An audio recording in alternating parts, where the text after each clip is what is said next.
Baik, kita satu lagi ini dari Ibu Melvia Nora. Beliau ingin bertanya, Ustaz, Nabi melarang bid'ah. Apa perbedaan pengertian bid'ah menurut ahlus sunnah dengan bukan ahlus sunnah? Serta apa contoh bid'ah di zaman Nabi? Ada larangan bid'ah, tetapi juga ada anjuran bid'ah. Bid'ah yang dilarang itu bid'ah yang sesat. Bid'ah yang tidak sesat justru dianjurkan.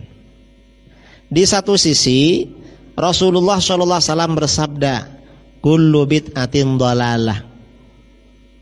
Semua bid'ah adalah sesat. Semua bid'ah. Ini konteksnya tahdzir, mengingatkan. Orang itu kalau mengingatkan biasanya memang diperberat narasi bahasanya itu. Contohnya bagaimana? Ini bahasa sehari-hari. Misalnya kita punya anak kecil. Di belakang rumah ada duri. Padahal kan gak semuanya duri. Agar anak kita gak kena duri, bilangnya apa? Jangan main ke belakang rumah. Di belakang itu duri semua.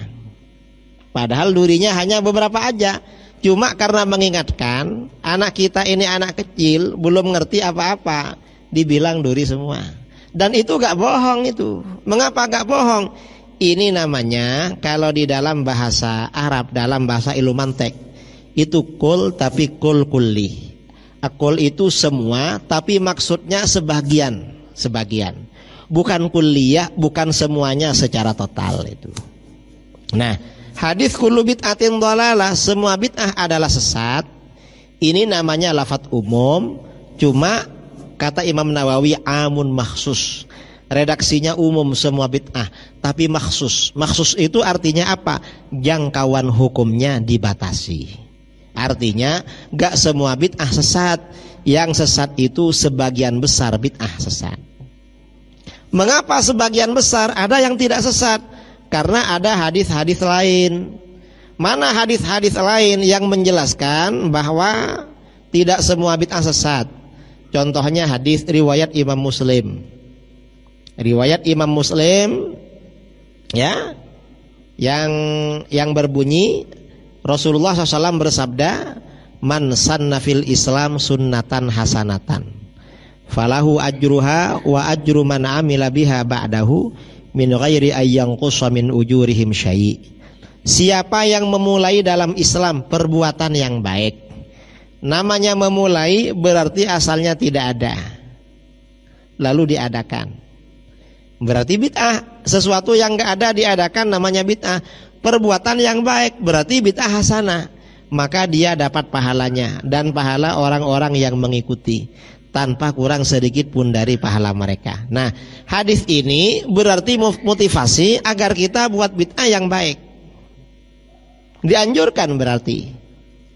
Lalu bagaimana dengan larangan tadi? Semua bid'ah adalah sesat. Itu maksudnya dibatasi. Artinya sebagian besar bid'ah sesat, ada yang tidak sesat. Itu bid'ah. Nah, ada yang tanya, katanya yang sesat sebagian besar bid'ah. Yang kita tahu kok banyak yang hasanah. Kita yang tahu hanya bid'ah yang hasanah. Sebenarnya bid'ah yang sesat itu lebih banyak saudara daripada yang tidak sesat. Mengapa lebih banyak? Umat Islam ini pecah menjadi 73 aliran. Satu golongan ahlus sunnah wal jamaah pengikut bid'ah hasanah. Yang 72 ini pengikut bid'ah dhalalah. 72 dibanding 1 banyak mana? Banyak 72. Makanya sebagian besar bid'ah sesat. Ya bid'ahnya 72 golongan ini. Kalau bid'ahnya ahlus sunnah wal jamaah itu tidak sesat, karena itu bid'ah hasanah. Ada pertanyaan tadi dari ibu, apakah ada contoh bid'ah hasanah pada masa Nabi SAW? Banyak contoh bid'ah hasanah pada masa beliau. Misalnya hadis riwayat Al-Bukhari dari Rifa'ah bin Rafi' Az-Zuraki. Rasulullah SAW sholat.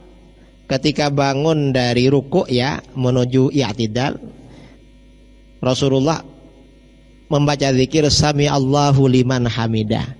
Lalu ada salah seorang sahabat berkata, Rabbana walakal hamdu hamdan katsiran tayyiban mubarakan fih.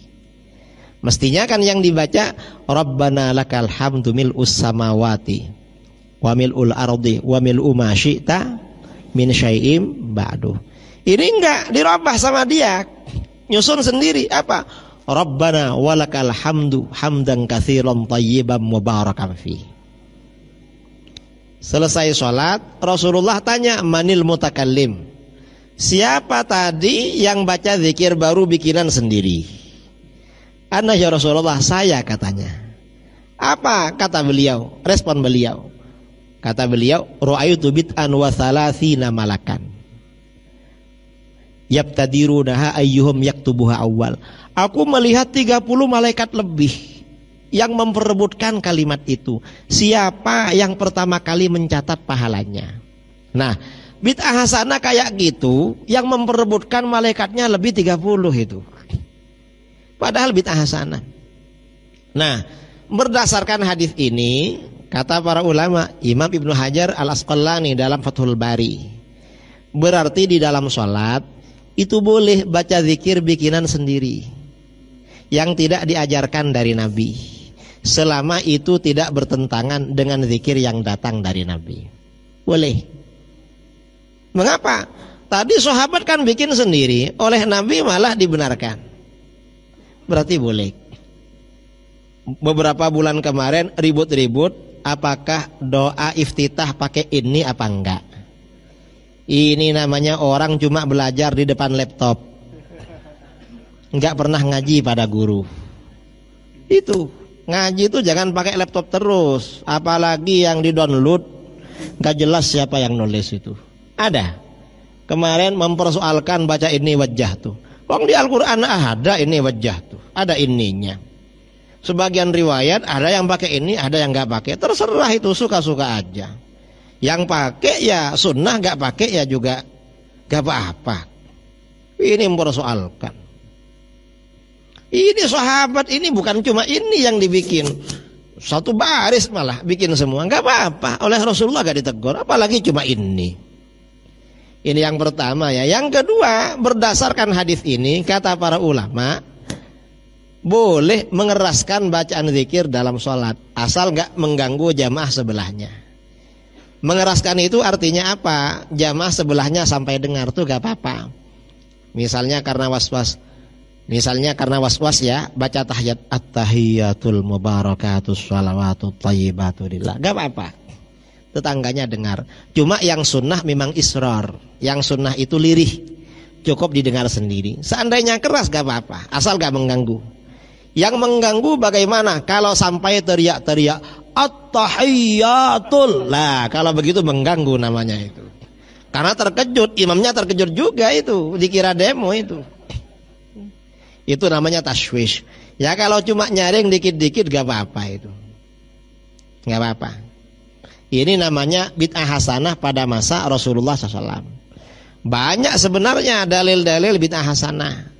Biasanya kalau disampaikan sama Wahabi nanti jawab, itu kan bikin yang baru ketika Rasulullah masih ada. Kalau Rasulullah sudah wafat, gak boleh bikin yang baru. Nanti Wahabi kita tanya, yang bilang begitu siapa? Kamu apa Rasulullah? Saya katanya. Ya berarti kamu yang bikin ajaran sendiri. Rasulullah gak bilang begitu. Coba setelah Rasulullah wafat gak boleh bikin yang baru, Rasulullah pasti mengingatkan, awas ya, nanti kalau saya sudah gak ada jangan bikin lagi. Karena gak boleh. Rasulullah gak pernah bilang begitu. Malah Rasulullah memberikan kaidah, man sanna fil Islam sunnatan hasanatan. Siapa yang memulai dalam Islam sunnah yang baik, perbuatan yang baik.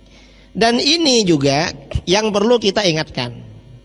Ada amalan-amalan kita dianggap bid'ah hasanah, padahal kadang bukan bid'ah, itu amalan sunnah. Cuma kita gak tahu dalilnya. Karena oleh Wahabi dibilang bid'ah, lalu kita jawab, oh bid'ah hasanah, padahal sunnah. Yang Wahabi gak tahu, kita gak tahu juga itu.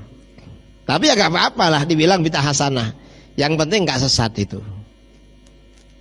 Jadi itu pertanyaan kedua. Mungkin ada lagi pertanyaan yang ketiga.